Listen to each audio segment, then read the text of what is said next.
when I started feeling like I was overwhelmed and overworked, and my brain went automatically to like private pilot school default, and it was like hands and feet.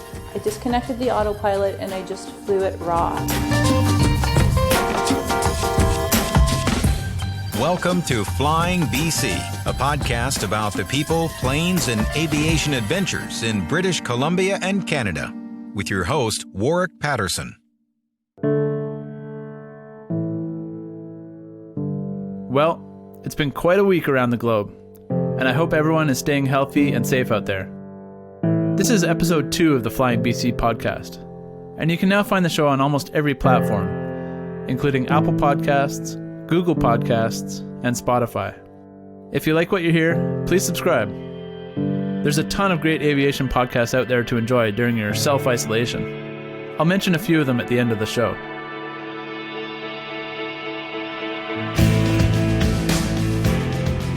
March 7th was the annual Fly It Forward event at Glacier Air in Squamish. Part of the Women of Aviation Week, the day saw over 100 women and girls take to the air for their first ride in a small aircraft. And this year there were several female pilots involved.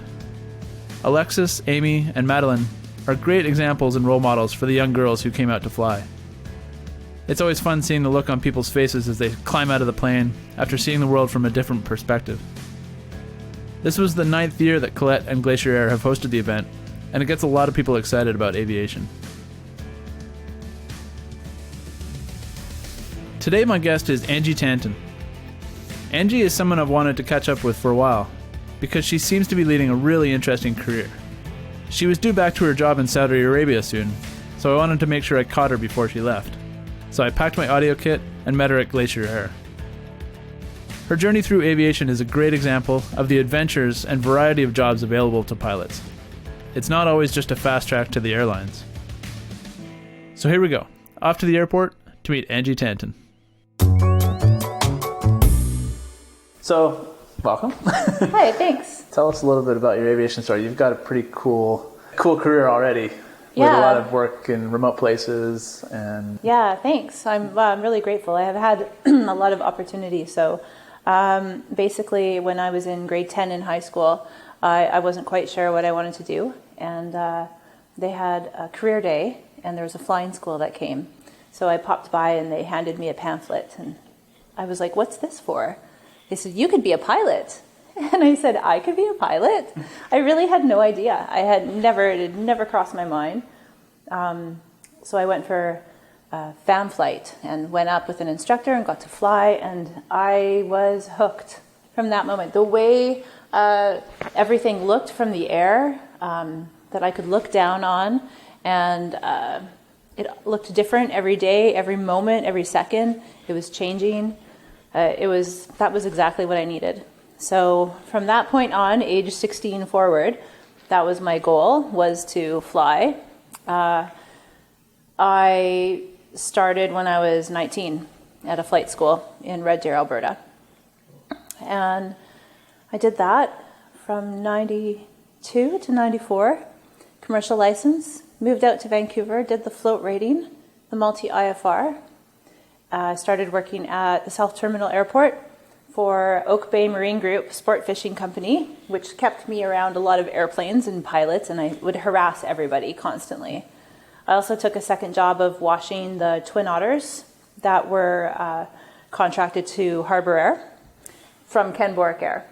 And I would go in between fish flights, and in the evenings when everybody would be having a beer in the Flying Beaver bar, I'd be washing the exhaust tracks off the wings. So for 3 summers, I did that.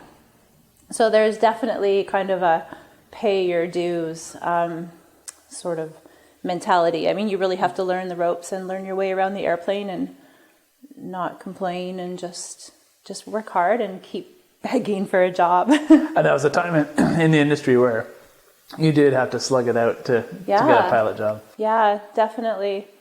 I did that, and my very first job was on a Twin Otter on floats as a co-pilot with 275 hours. Wow. And I was super thrilled. Yeah. Was that a direct result of your cleaning and working all those jobs and making connections? Yeah, and so in the meantime, I mean, I could name off the chief pilot at 100 companies across Canada from all the resumes and phone calls and that I had sent.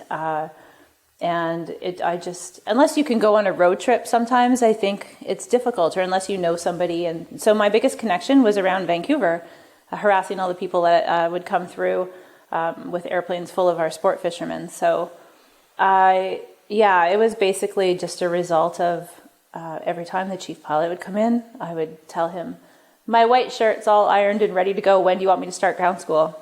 And they'd just kind of laugh and say, I don't have anything for you.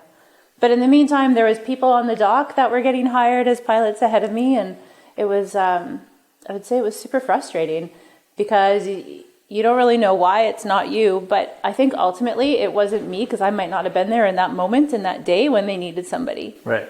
And when I was, they called.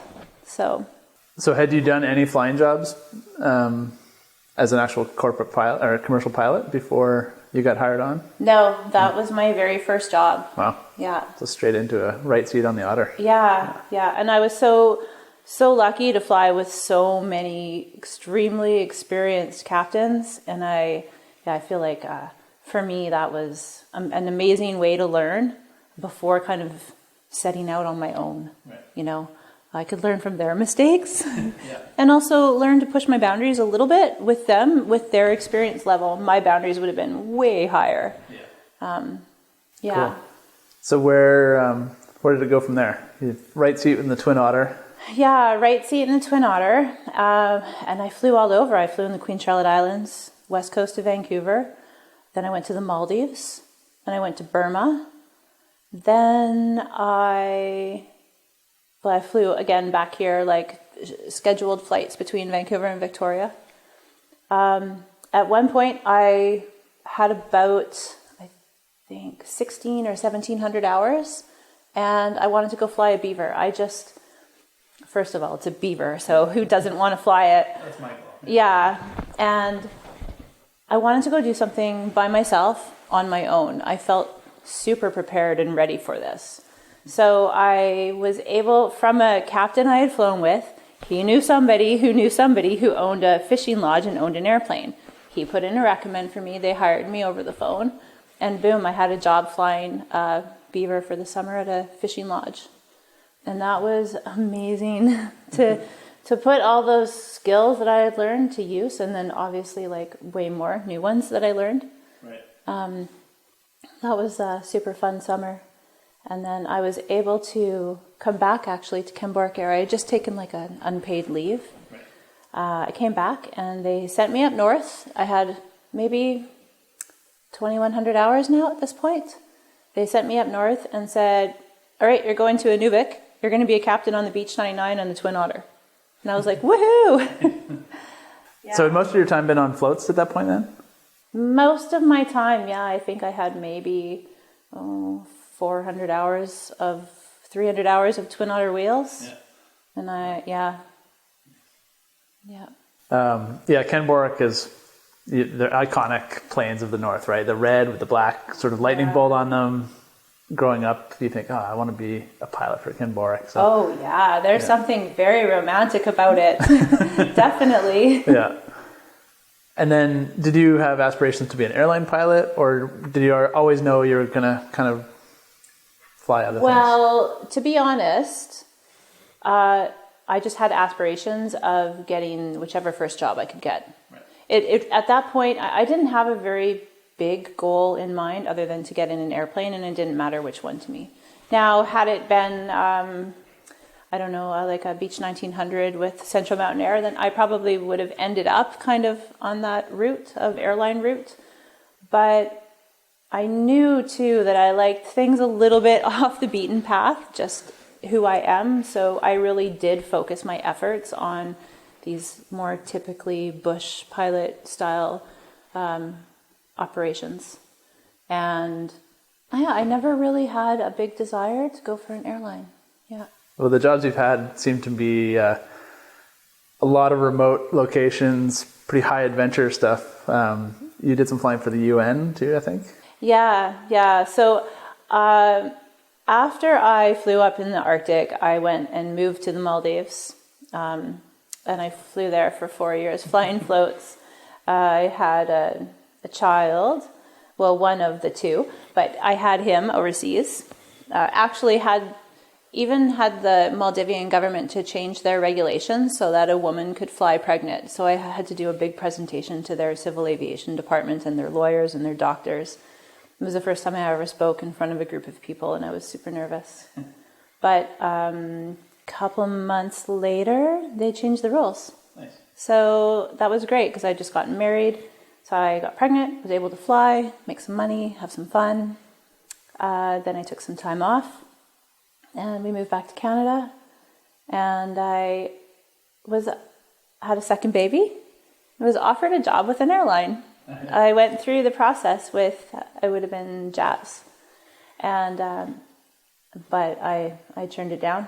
So we moved up north to Yellowknife, and we partnered up in a small airline up there. And so I was up there for a while, flying a little bit, doing some business stuff, and just kind of taking care of kids. And it was fantastic. And then after that, when we moved back to Vancouver, I went back to the Maldives. I flew a little bit more. And then comes the UN and the Red Cross. So I had applied at Voyager Airways, and they interviewed me and then offered me a job as captain on the Dash 7. I just about died.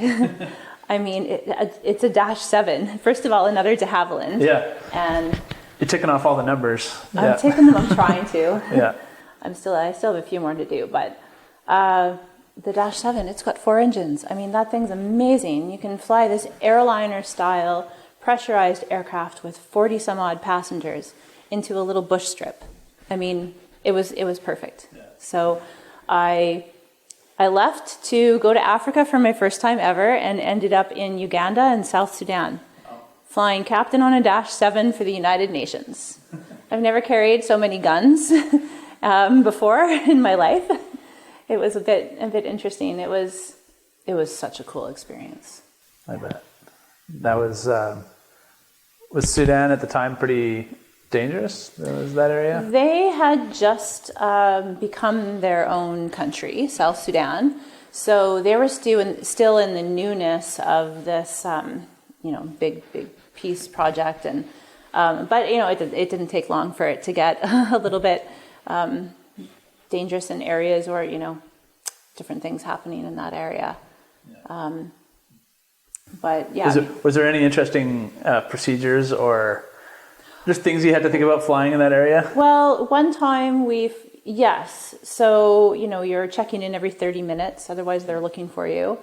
Most of the places don't have any kind of approaches at all. But often, so we would get our weather from a UN weather observer who were trained.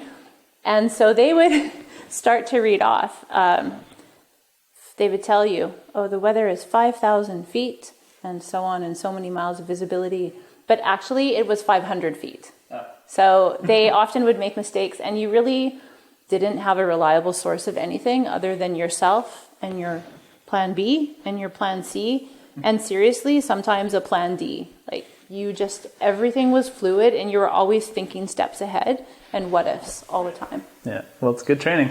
Yeah, exactly. Yeah, any crazy adventures there? What are some stories you can tell? Are you allowed to tell any stories? Yeah, maybe some stories. I flew the president of South Sudan once, and he got out, and there's like a ton of people, and everyone's saluting, and next thing you know, I look out the left window under the left wing, and there's 2 cows, and they're getting their throats. They're just getting slaughtered right there. They're sacrificing 2 cows, and they're all hooting and hollering, and gunfire's going off, and I thought, where am I? Like, what's happening here? I just had to sit there and just watch it. Yeah. It was kind of strange. And then they did that, and then they moved along, and then I took off. I've had to overshoot because of people, bicycles, cows. I've asked helicopters if they could sweep the runway for me. So on their takeoff, they would sweep all the cows off the runway, and then I would be ready, and like I would go right after them. Yeah, things like that. And then there's just danger factors of like an area that is supposed to be deemed safe, and it's been like considered that it's a green light, you're good to go. But then when you're in the air, maybe something's happening. So then they turn you around or... Anyways, those are things you have to think about when you're flying in countries like that. A little different than Canada. Yeah, a little bit different. Yeah. I also was able to fly the Twin Otter there for a Swiss company. And we flew for the Red Cross. And that was actually quite different from flying with the UN, because we went into a lot smaller, more remote strips. And what we carried was different, because it was a different organization, so they do things quite differently. The UN was extremely neutral, so we would have hospitals in both rebel-held territory and government military-held territory, as well as, like, so one day you'd be taking, like, wounded rebel soldiers, and other days you'd be taking wounded military soldiers. We did a lot of really, really different things. The great thing about that was that we were known as being extremely neutral, so often we would not be so much of a target, but that's not necessarily true. Hi. And then, so after that, well, let's jump ahead a little bit, because when I first met you, you were flying a red surveillance plane around Vancouver, and I think everybody sees that thing and go, what are they actually doing up there? The big red bird, the eye in the sky. So the big red bird is the National Aerial Surveillance Program aircraft. So what they're looking for is they're doing marine pollution patrol.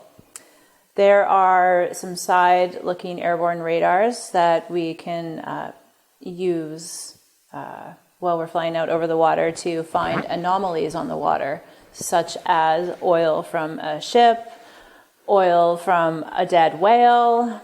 There's a lot of things. We even found a buoy once, like just even though it didn't have oil, but there was it was causing some anomaly on the water, so very sensitive.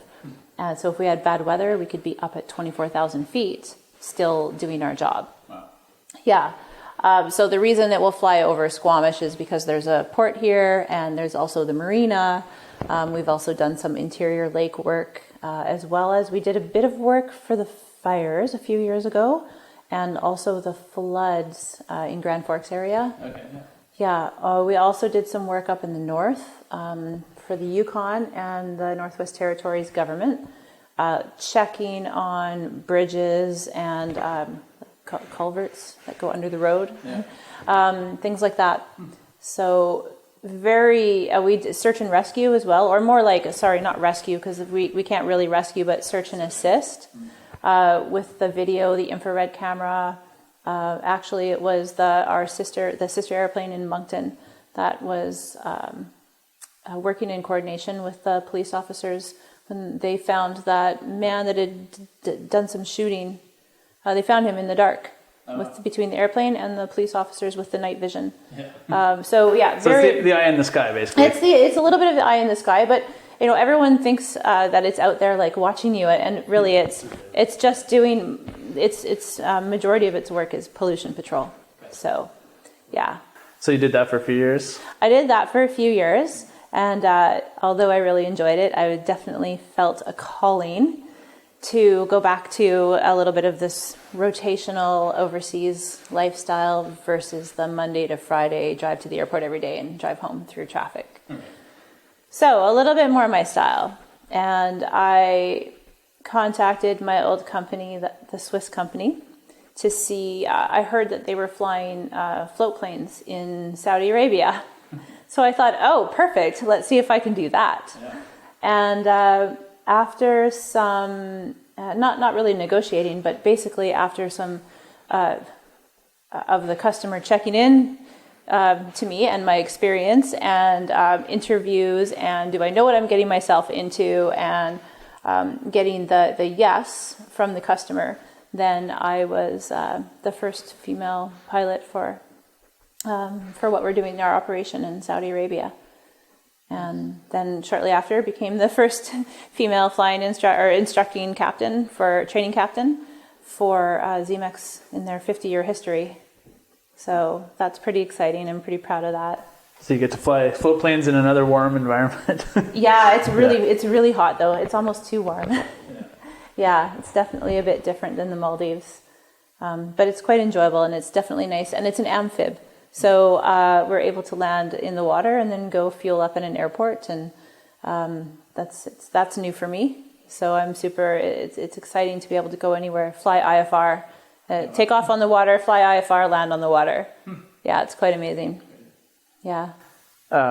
So we're sitting here at Glacier Air. Last weekend we had the Fly It Forward event where women and girls got to take their first flights, and it was really cool. Over 100 people got to go flying.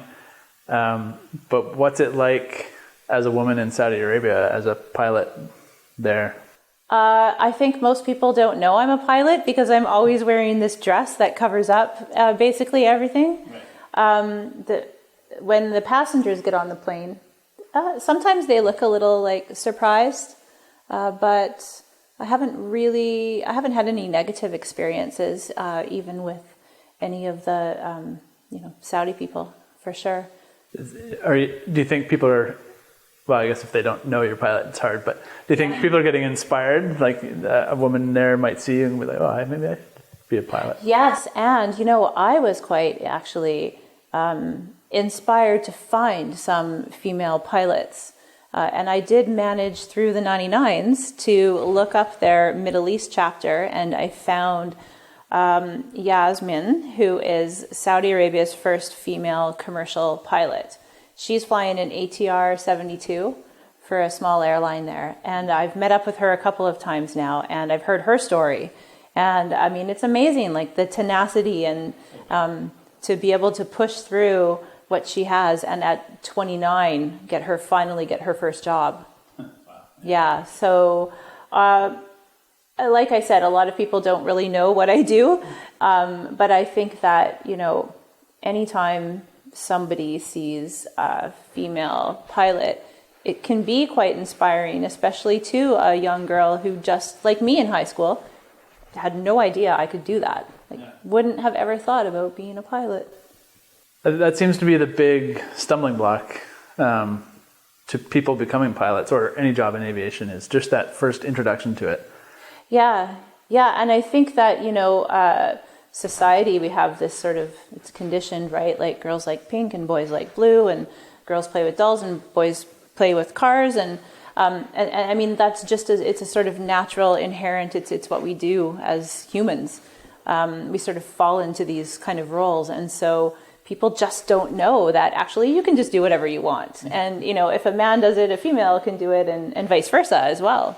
So, you look at a typical job like nursing is mostly typically female dominant, but you'll see male nurses. So it's wonderful. It's nice to be able to open the eyes of young boys and girls and let them know that really they can do any job that they're interested in, as long as they have an interest and a passion for it. And yeah. And this is now, I think you said it's almost 30 years since you took your first flight. I know. You're dating me. You're aging me. Something like that. Yeah. And you've had kind of this very interesting career, not following maybe a traditional aviation career, although I'm sure there's lots of people who do the same sort of work. Yeah. What would you say to somebody who is getting into it now? And I think a lot of people are focused on airlines. Like, I'm going to get that airline job, but there's a ton of things to go do out there. Well, so one lesson that I learned as soon as I walked out of flying school was that there is so much more flying than airlines. I had no idea. So that's one thing that I always like to share with people who are young pilots who are in flying school or thinking about flying. I want to share with them all the different kind of flying that there is available out there, and that it's not just airline. There's so many interesting things and places to go. There's scientific work. I mean, even cargo is interesting to some extent. passengers, medevacs, humanitarian, survey, fight. I mean, the list goes on. And once I realized that, it was so great because I wanted to do all of those things. Right. It was like, wow, I want to go and fly in every area, and I want to try and have a taste of a little bit of everything. Yeah. And so I'm still kind of doing that. Maybe it's good for the millennials these days who don't have the attention span. Like, you Yeah, can go fly all exactly. sorts of different things. Yeah, no, Yeah. It's perfect. I mean, that was one of the reasons I really loved my very first job of Camboric Air, and I stayed there for so long, was because they had so many different contracts. There were so many things I can go and do with that one company. And I was always extremely proactive. And I would tell my chief pilot, okay, so when an opening comes up here, I'm interested in this. And basically, like, everything I've ever really kind of went for and put, like, my effort towards, I got by being positive and maybe a little pushy. But I didn't have anything to lose. And I certainly didn't get everything I've wanted. But, I mean, everything that I have got, I've worked really hard for. So I guess, would that be one of your words of advice for new pilots is, I guess it's network and be super positive, work hard. Yeah. Kind of the things you should do for any job. But well, it is. And I think with flying in particular, it can get a little, I've heard from new pilots, it's a bit of a downer or a bummer when they don't get this job they had really, thought they were going to get. And I just try to keep encouraging them that this is just one thing, and we don't always get these first jobs, and something will come, but there's no rhyme or reason to it. So it's just a matter of being patient and positive, and just keep working hard and not complaining, and just keep focusing on it, because something will come. Yeah. Yeah. We were talking in the last podcast with Ryan and Kevin about how with the fast track to the airlines, there's kind of a loss of the skills you learn in the bush and the flying decision-making skills you get. Is that something that's really, like, you've done so much different types of flying, you must have a really good base of... I think I can do a lot of things, just not super well. Yeah. I know what you mean. I always, my opinion is that I feel like we should try to gain a lot of these kind of hands and feet skills, and what to do when all the electronics goes away. Right. You need to have this default ingrained in you. And I mean, that's the first time I had to ever use an autopilot, and I really, it felt so foreign to me. And I'm trying to have the autopilot fly, and I'm trying to manage the power and this instrument approach and some of the glass cockpit style.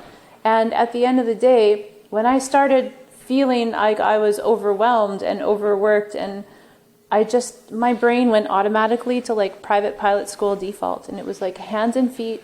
I disconnected the autopilot and I just flew it raw. And I feel like those skills are really important. People can definitely be great pilots, sort of this ab initio, and go right into a jet, and they're really good at what they do in that one particular case. And maybe they'll never have to use any other skills if they're lucky. But I also feel like there's so much fun and so much to see, and so much of the world just explodes in like color and the way, like, it's hard to explain. I never looked at things in the way that I look at them years later as a pilot, having been to different places. There's a girl who got out of one of the planes on the weekend, and she's like, I never knew there were so many people in Squamish. And it's just that different perspective on the world that you'd never see unless you fly in a small plane. Yeah, and I want to see it all. Like, I'm definitely not done yet. I'll do a lot more. I don't know what. I don't quite know what yet, but my biggest goal is to be happy in life and have that balance. And so however I can mesh life and flying and balance, it's not always, sometimes it tips one side or the other, but that's my goal anyways, is to always have that. I don't want to be super obsessed about any one thing or the other. And I just want more. I want to see more. It's almost like a little obsessive in that sense that like I want to do it all. Yeah, I think it's a great job for somebody like that though, because there's just the world is there to explore. So. Yeah, exactly. Yeah. It's been a real adventure, that's for sure. So I'm going to ask a slightly selfish question. Okay. I'm considering career pivot, all that kind of midlife thing. I'm like, I'm going to go fly planes. If somebody wanted to get to where you are today, maybe flying floats or flying for Ken Borek, what should their focus be on, like out of flying school? I would say get all the licenses and ratings. So get your float rating, get your multi, get your IFR. Just be super prepared, because there are some companies such as Ken Borek Air where it's a great place to start your career, and you will do everything from VFR to IFR to flying in what's considered a 705 or a transport rated aircraft like the DC-3, or you might be in a Twin Otter. So definitely be prepared for anything and really focus on what you want, and really aim your efforts at those businesses or that style of flying that you want, and just don't waver from that, and don't let negative moments discourage you, really. Right. 'Cause I'm sure it's not all glamorous. You make it sound great, but no, it's not all glamorous at all. I mean, there's sometimes I just want to go make coffee at Starbucks, to be honest. Like but then it's all I really know how to do, and I love it. And I think if I really wanted to do something else, knowing who I am, if I really just wanted to go make coffee at Starbucks, I would. Right. But I keep doing this because I love doing this. Yeah. So, yeah. Cool. And then if you had an hour in the plane with somebody and you wanted to teach a lesson or pass along some nugget of wisdom, what would it be? Okay. Well, I think the biggest thing would be the first hour on the ground before getting into the airplane. So the more preparation you can do for your flight, the safer your flight will be, the more enjoyable, the less stressful. Preparation is key.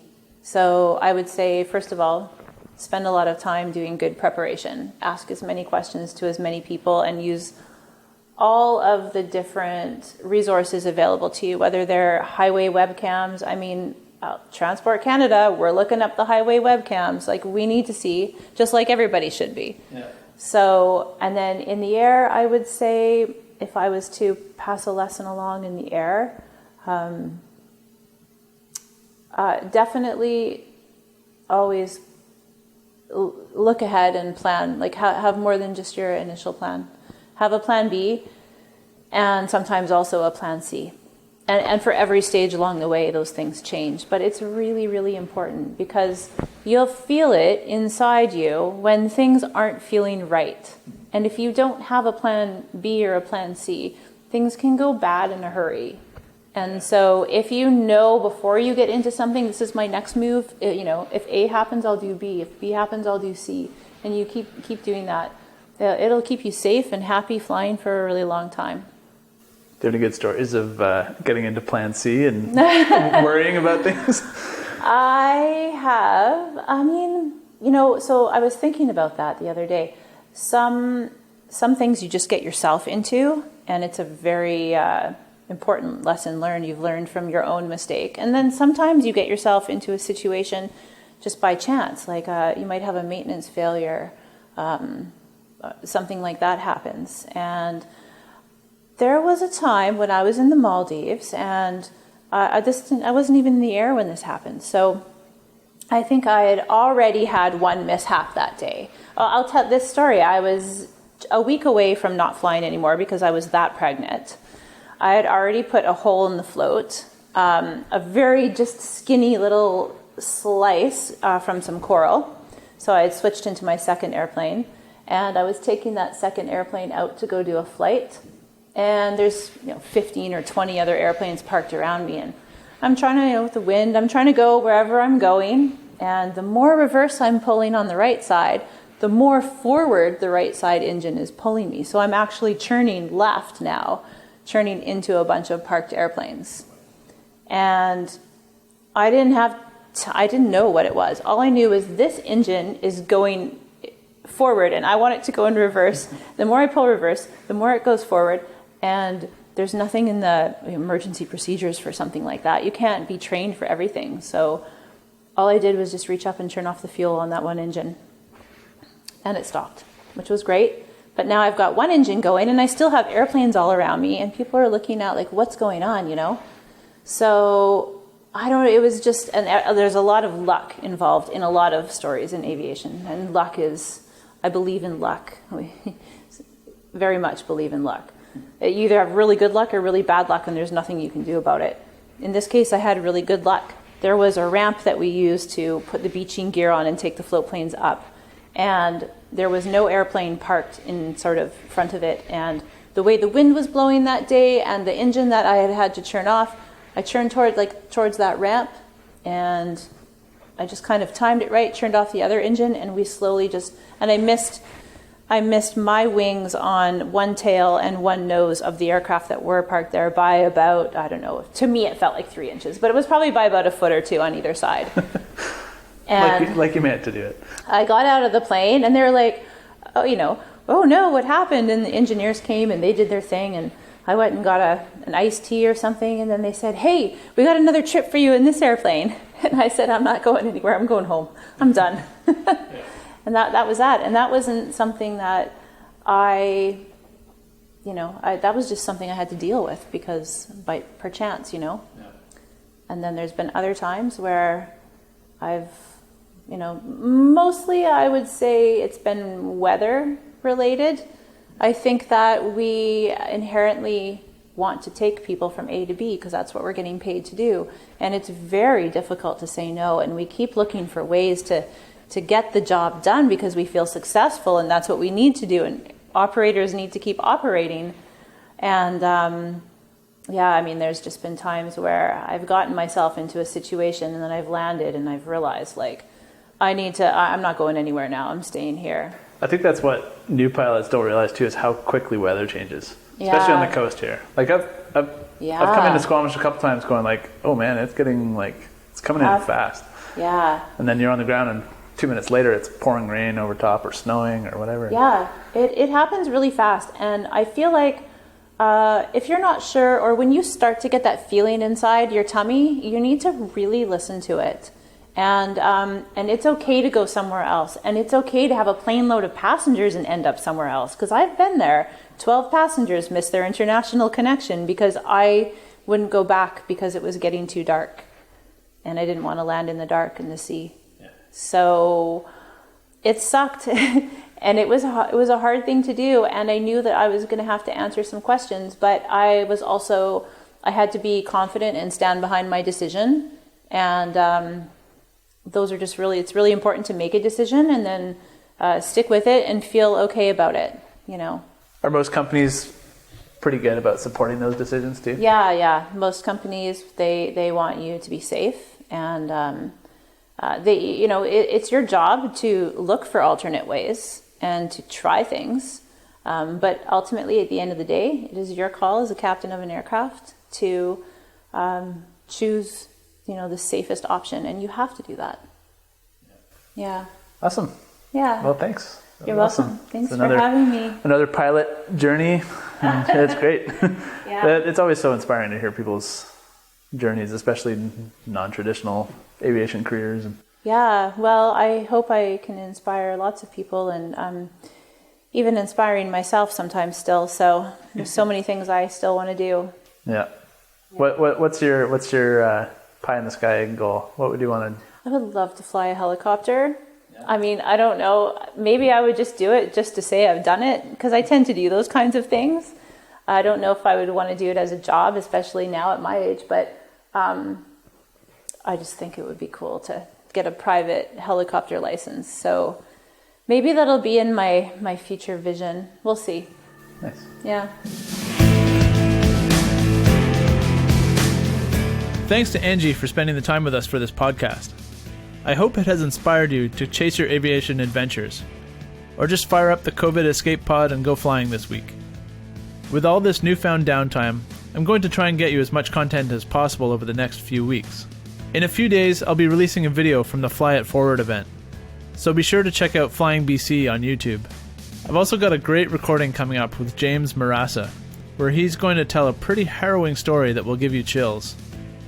If you're looking for more podcasts to listen to, I highly suggest Ryan's Cardinal Aviation audio briefings, Angle of Attack's Aviator Cast, and Learn the Finer Points with Jason Miller. They're all great shows to keep your head in the game and out of the news. On YouTube, check out Flight Chops. I think the episodes from Alaska I shot with him are coming out soon too, so I'm excited about that. And as always, please subscribe to Flying BC, follow me on Instagram at Flying British Columbia, and I'd love it if you could share this with your aviation friends. From the west coast of Canada, I wish everyone good health, and I hope we all get through these crazy times soon. Flying BC is a project of Formula Photographic.